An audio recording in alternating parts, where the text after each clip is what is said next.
Hi, நான் உங்கள் talk with Gayatri பேசுகிறேன். இன்றைக்கி அப்பா சொல்லி கொடுத்த ரெசிபி தக்காளி தொக்கு. இதுக்கு ரொம்ப இன்க்ரீடியன்ஸ் எல்லாம் தேவைப்படாது. வெங்காயம், தக்காளி, பச்சை மிளகா, கருவேப்பிலை, இந்த 4 மட்டுமே போதும். வேறு எதுவும் தேவையில்லை. வாங்க எப்படி செய்கிறதுன்னு பார்க்கலாம். வெங்காயம் ஸ்லைஸாக கட் பண்ணிக்கோங்க. அண்ட் பச்சை மிளகா ஸ்ட்ரைட்டாக அப்படியே நடுவில் கட் பண்ணிவிடுங்க. இப்போது தக்காளியும் ஸ்லைஸாக அப்படி ஸ்லைஸாக கட் பண்ணுங்கள். ஓகேவா? இப்போ நம்ம ஸ்டார்ட் பண்ணலாம். ஓகே, இப்போ கடாய் காஞ்சிச்சு. எண்ணெய் ஊற்றிக்கலாம். இதுக்கு எண்ணெய் கொஞ்சம் அதிகமாக தேவைப்படும். ஏன்னா தண்ணியெல்லாம் நீங்கள் ஊற்றவே தேவையில்லை. அந்த எண்ணெயிலே தான் வதங்கணும் எல்லாமே. எண்ணெய் நல்லா காஞ்சிச்சுன்னா கடுகு,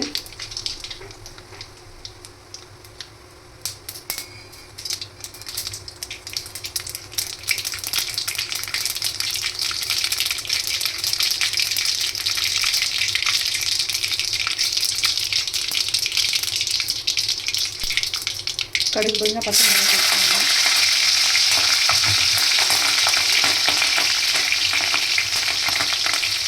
அது கூடவே வெங்காயம்,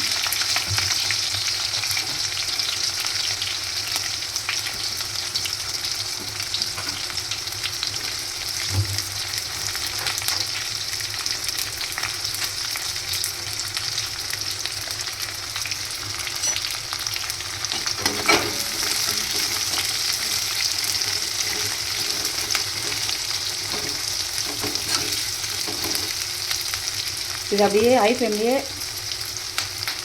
வதங்க விடுங்க. எதுவுமே ஆட் பண்ண தேவையில்லை. வெங்காயம் லைட் அண்ட் ப்ரௌனியாக வதங்கி வந்துட்டுருக்கு. கலந்து விட்டு விடுங்க. இந்த டைமில் கருவேப்பிலை ஆட் பண்ணிக்கோங்க.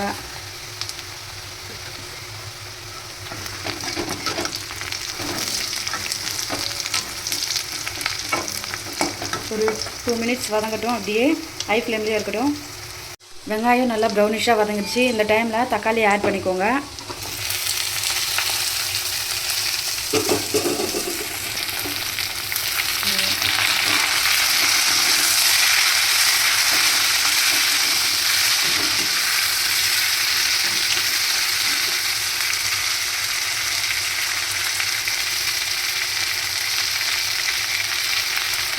உப்பு, இது உப்பு லைட்டாக போட்டால் கூட ரொம்ப அதிகமாக பிடிக்குது. அதனால கம்மியாகவே போட்டுக்கலாம். அவ்வளோதான், வேறு எதுவுமே தேவையில்லை.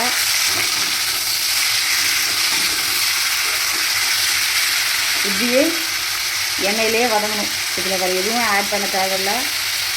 எண்ணெய் மட்டும் அடி பிடிக்கிற மாதிரி இருந்தால் லைட்டாக எண்ணெய் மட்டும் ஊற்றி விடுங்க. வேறு எதுவும் தேவையில்லை. ஓகேவா? ஓரளவுக்கு நல்லா மேஷ் ஆகி வந்துடுச்சு. நீங்களும் அப்பப்போ கொஞ்சம் மேஷ் பண்ணி விடுங்க.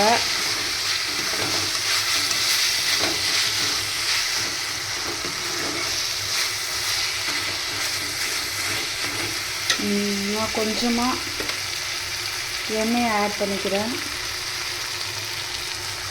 ஒரு ஸ்பூன் தான், அதுக்கு மேலே இல்லை. அவ்வளோதான். இப்படியே மேஷ் பண்ணுங்கள். சிம்மில் வச்சுருங்க. ஒரு 2 மினிட்ஸ் கழித்து வதக்கி விட்டுட்டே இருங்க. உங்களுக்கு ரெடி ஆகிடும் தக்காளி தொக்கு, அப்பாவோட ரெசிபி.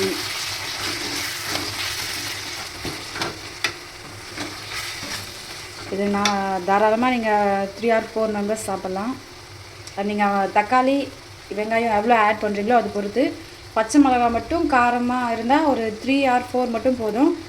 கம்மியாக இருந்துச்சுன்னா காரம் ஒரு 7-8 கூட சேர்த்துக்கலாம். ஏன்னா இது நாங்கள் ஆல்ரெடி ட்ரை பண்ணோம். இந்த மிளகா காரம், அதனால தான் நான் 5 போட்டேன். நீங்கள் காரம் சாப்பிட்றதா ஆட் பண்ணிக்கோங்க. அப்படி இல்லைன்னா கம்மியாகவே போட்டுக்கோங்க.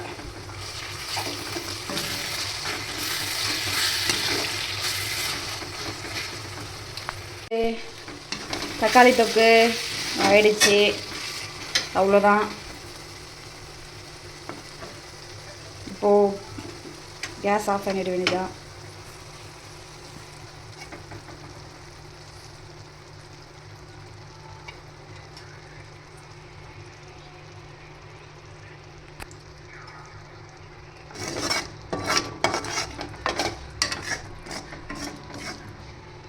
இது டேஸ்ட் ரொம்ப நல்லாயிருக்கும். நீங்கள் ட்ரை பண்ணிவிட்டு எனக்கு மெசேஜ் பண்ணுங்கள். ஓகேவா? கமெண்ட் பண்ணுங்கள்.